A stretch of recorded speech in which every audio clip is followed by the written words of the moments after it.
हुए नजर आएंगे और ये मुलाकात कई मायनों में बेहद खास है तमाम क्षेत्रों में। और साफ तौर पर जब हम बात करते हैं प्रशांत महासागर की, उस ओर बहुत महत्वपूर्ण है क्योंकि सुरक्षा नीतियों को लेकर और इसके अलावा जो रक्षा नीतियां हैं उनमें कैसे और ज़्यादा मजबूती लानी है, इसके लिए ये काफ़ी महत्वपूर्ण ये पूरी मुलाकात नज़र आती है। और इसके अलावा भी तमाम ऐसे क्षेत्र हैं, तमाम ऐसे अलग अलग नीतियां हैं जो यहाँ से बनती हुई नजर आएंगी। रणनीतियों पर साफ तौर पर चर्चा होनी है और इसके अलावा भी काफ़ी महत्वपूर्ण ये पूरी मुलाकात, क्योंकि जिस तरह से दोनों देशों के आपसी संबंध हैं, पारस्परिक हितों को देखते हुए आगे बढ़ते हुए वैश्विक पटल पर जो तमाम चुनौतियां हैं, चाहे जलवायु परिवर्तन हो, इसके अलावा तमाम जो अलग अलग चुनौतियाँ हैं उनसे कैसे पार पाना है, ये सब बहुत महत्वपूर्ण है। और इसीलिए ये मुलाकात कई मायनों में बेहद अहम, लगातार आपसी हितों को आगे बढ़ाते हुए और रक्षा क्षेत्र में साफ तौर पर सुरक्षा के क्षेत्र में, रक्षा क्षेत्र में आगे बढ़ते हुए दोनों देश आपसी हितों को आगे बढ़ाते हुए मजबूती के साथ आगे बढ़ते हुए नजर आएंगे। और ये भविष्य की परिकल्पना है जो साफ तौर पर आने वाले समय में और ज़्यादा सार्थक होती हुई नजर आएगी,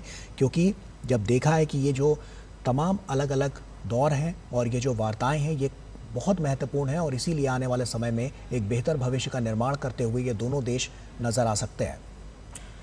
बिल्कुल, और हमारे साथ दो खास मेहमान इस वक्त जुड़े हुए हैं। प्रोफेसर राहुल मिश्रा, जिस तरह से आप देखेंगे ये दृश्य आप देख रहे हैं और जो गर्मजोशी और आत्मीयता प्रधानमंत्री मोदी के बीच में और डॉक्टर पैट्रिक आर्मेनी के बीच में नज़र आ रही है, किस तरह से हम कह सकते हैं कि जो हमारी पुरानी उपलब्धियां हैं, इसके साथ ही वर्तमान में जिस तरह का विश्वास और सहयोग का एक नया आधार बना है, उससे भविष्य की जो नई संभावनाएं हैं उनमें कितने विस्तृत आयाम खुलते हुए दिखाई देते हैं, कितने महत्वपूर्ण ये दृश्य हैं? जी देखिए रमा जी, भारत और सेशल्स के बीच में जो संबंध है, खासतौर पर जो गर्मजोशी और जिस आतिथ्य भाव से प्रधानमंत्री मोदी का स्वागत हुआ है, मुझे लगता है ये बहुत साफ तौर पर दिखाता है कि सेशल्स कितना भरोसा, कितना विश्वास रखता है भारत पर। और इन संबंधों के बीच में जो सबसे बड़ी चीज़ है कि सेशल्स और तमाम जो भारत के मित्र देश हैं हिंद महासागर में, वो इस बात को समझते हैं कि आज भारत न सिर्फ ग्लोबल साउथ का बल्कि हिंद प्रशांत क्षेत्र का एक बहुत बड़ा स्टेक होल्डर है, एक बहुत बड़ी शक्ति है, जिसका इस क्षेत्र को लेकर के सिर्फ अपना एक संकीर्ण और स्वार्थ परक रवैया नहीं है। चीन के अगर हम कंपैरिजन में देखें, भारत की जो महासागर नीति है, जो पहले सागर थी और अब महासागर में हो गई, उसमें होलिस्टिक डेवलपमेंट और हर किसी के विकास और हर किसी की प्रगति और हर किसी की सुरक्षा की बात हो रही है, बिना किसी ब्लॉक पॉलिटिक्स के या किसी विशेष देश के खिलाफ जाए हुए। तो ये बहुत महत्वपूर्ण है।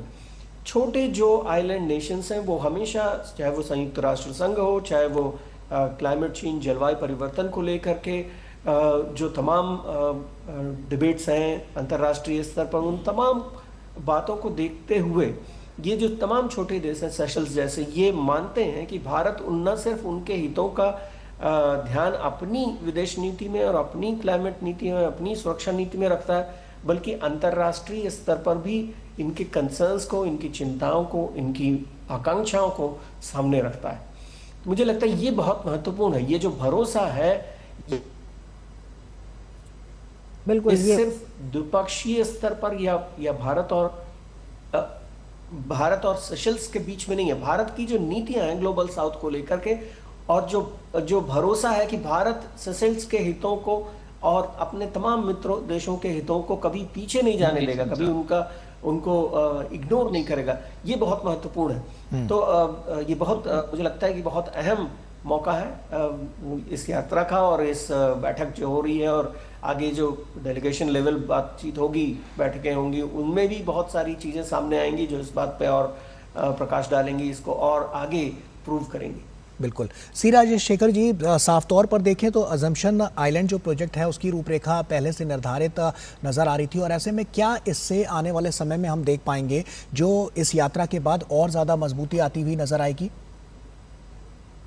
हाँ जी, तो एक तो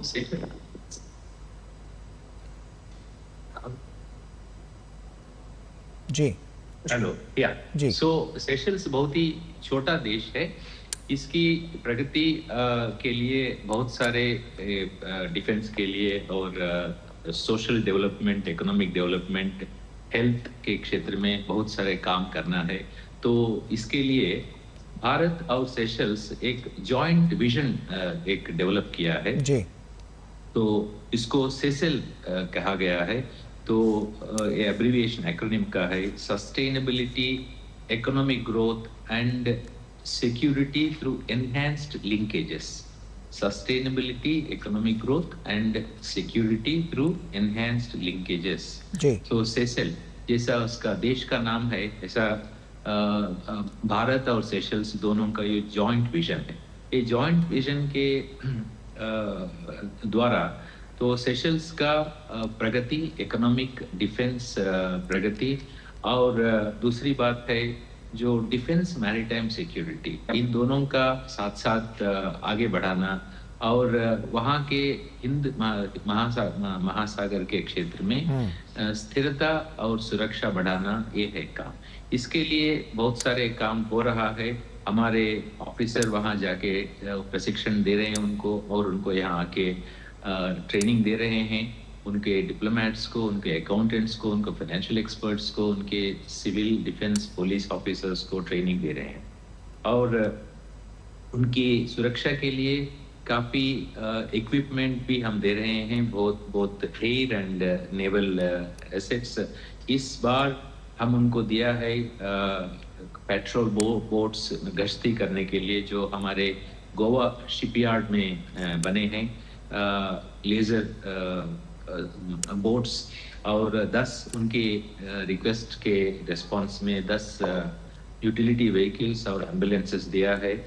और उनकी जो भी परसीव्ड नीड है उनके द्वारा हम भारत उनके मदद कर रहा है। और इस साल हम ब्रिक्स के चेयरमैनशिप भी कर रहे हैं।